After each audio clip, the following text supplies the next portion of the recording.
करणारी दुसऱ्यांची ट्विटर, ज्याच्याशिवाय आयुष्याचं टायर आहे पंक्चर ट्यूब झाल्यासारखं वाटतं ते यूट्यूब, हे सर्व सोशल मीडियाचे माध्यम आहे.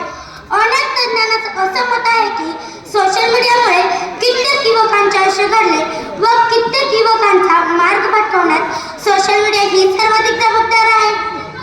अशा वेळी देशाला महासत्ताक देश बनवण्यासाठी जबाबदार ज्या युवकावर आहे तो युवक स्वतःसाठी आणि देशहितासाठी सोशल मीडियाचा वापर करतो का, आणि सोशल मीडिया प्रति युवकांची भूमिका काय आहे यावरच विचाराचे मंथन घालण्यासाठी या छत्रपती शिवरायांच्या पदस्पर्शाने पावन झालेल्या महाराष्ट्रातील हुतात्म्यांचा माझा सोलापूर जिल्हा आणि या जिल्ह्याचे शेवटचे टोक असणारे सुळेवाडी माझे गाव भौगोलिकदृष्ट्या सोलापूरमधील शेवटचे असले तरी शैक्षणिकदृष्ट्या सध्या अधिकाऱ्यांचे गाव म्हणून पहिल्या क्रमांकाकडे आगेकूच करणारे सुळेवाडी माझे गाव. याच गावातील जिल्हा परिषद प्राथमिक शाळा सुळेवाडी येथील इयत्ता 7वीतील विद्यार्थिनी संयुक्ता धनाजी घोडरे आपल्यासमोर विषय मांडते सोशल मीडिया तारखेमार.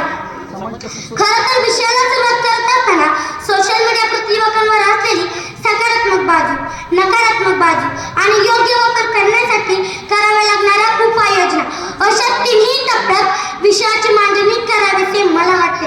कर्तव्याची जाणीव आणि जबाबदारीचे भान नसलेला युवक जेव्हा नकळतपणे सोशल मीडियाचा वापर करू लागतो तेव्हा हीच सोशल मीडिया समाजासाठी घातक ठरू शकते.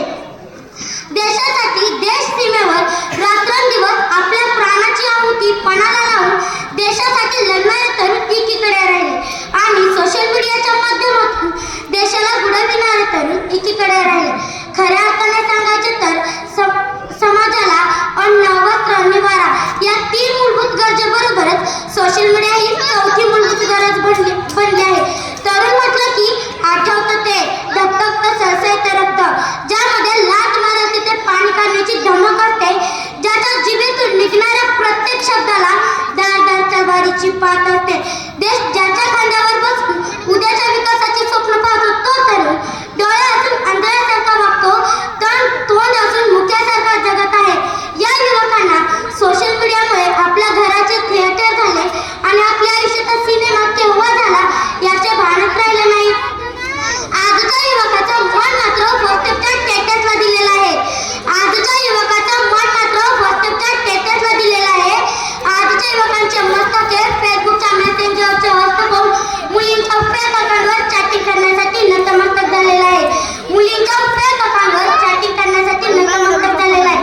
आजच्या युवकाचा मेंदू हा आसाराम बापूसारखा गोंधळ झालेला आहे. मित्रांनो, तुम्हाला तर माहीतच आहे सोशल मीडियाचा इतका प्रचंड प्रभाव आहे की लोकांना पबजी, फ्री फायर, BGMI यासारखे घातक तर माहीतच आहेत. परंतु या देशासाठी वयाच्या 23व्या वर्षी हसत फाटावर जाणारे भगतसिंग युवकांना माहीत नाही.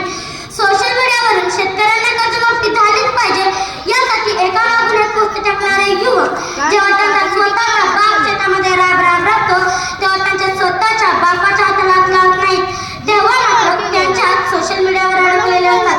तुकाराम महाराज असे म्हणाले होते की पुत्र होवा याचा गुंडा त्याचा 3ही लोकी झेंडा, पुत्र होवा याचा गुंडा त्याचा 3ही लोकी झेंडा.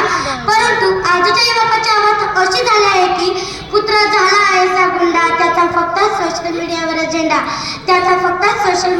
झेंडा.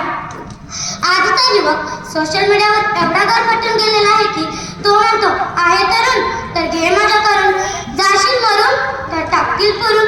हे आजच्या युवकाचे विचार झालेले आहेत.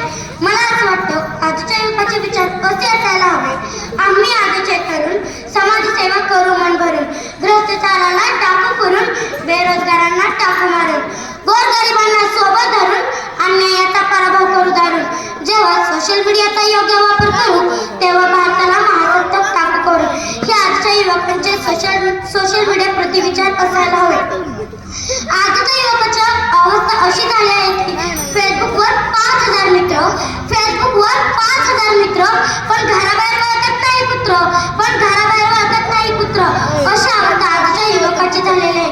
तर याच युवकाने स्वतःच्या विकासासाठी, कलेसाठी, व्यवसायाच्या विस्तारासाठी आणि ई-लर्निंगसाठी सोशल मीडियाचा वापर केला तर खऱ्या अर्थाने सोशल मीडिया तारक ठरेल. सोशल मीडिया वाईट नाही, परंतु पाहण्याचा दृष्टिकोन वाईट आहे. सोशल मीडिया वाईट नाही, परंतु पाहण्याचा दृष्टिकोन वाईट आहे.